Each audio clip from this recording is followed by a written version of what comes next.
नमस्कार। सदाको आइतबार चाहिँ आज पनि हजुरहरू समक्ष एउटा गजल लिएर उपस्थित भएको छु। स्वीकार्नुहोस् मेरो गजल।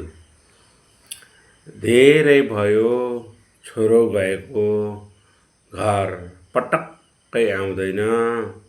धेरै भयो छोरो गएको, घर पटक्कै आउँदैन। कमाउन सकेन कि खर्च सुक्क पठाउँदैन। कमाउन सकेन कि खर्च सुक्क पठाउँदैन। कति व्यस्त हुँदो हो अर्काको खटनमा बिचरा।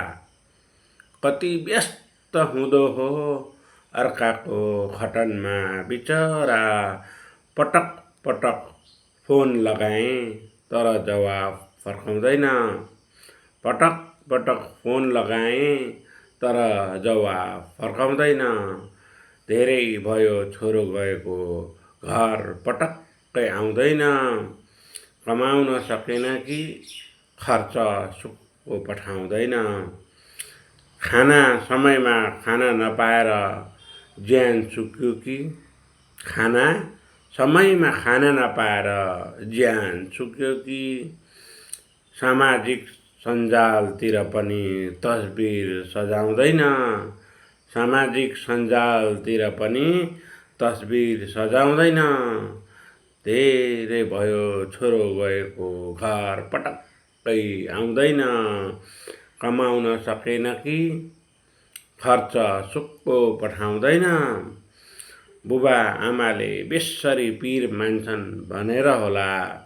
बुबा आमाले बेस्सरी पिर मान्छन् भनेर होला। उसको साथीले पनि त केही खबर सुनाउँदैन।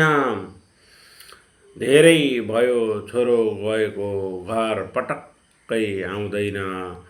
कमाउन सकेन कि खर्च सुक्को पठाउँदैन। आमाले त थाहा पाउँछिन् सपनीमा देखेर पनि। आमाले त थाहा पाउँछिन् सपनीमा देखेर पनि। तर माइला सोझो छ उसले अन्दाज लगाउँदैन। तर यो माइला सोझो छ उसले अन्दाज लगाउँदैन। धेरै भयो छोरो गएको, घर पटक्कै आउँदैन। कमाउन सकेन कि खर्च सुक्को पठाउँदैन। खर्च सुक्को पठाउँदैन। धन्यवाद।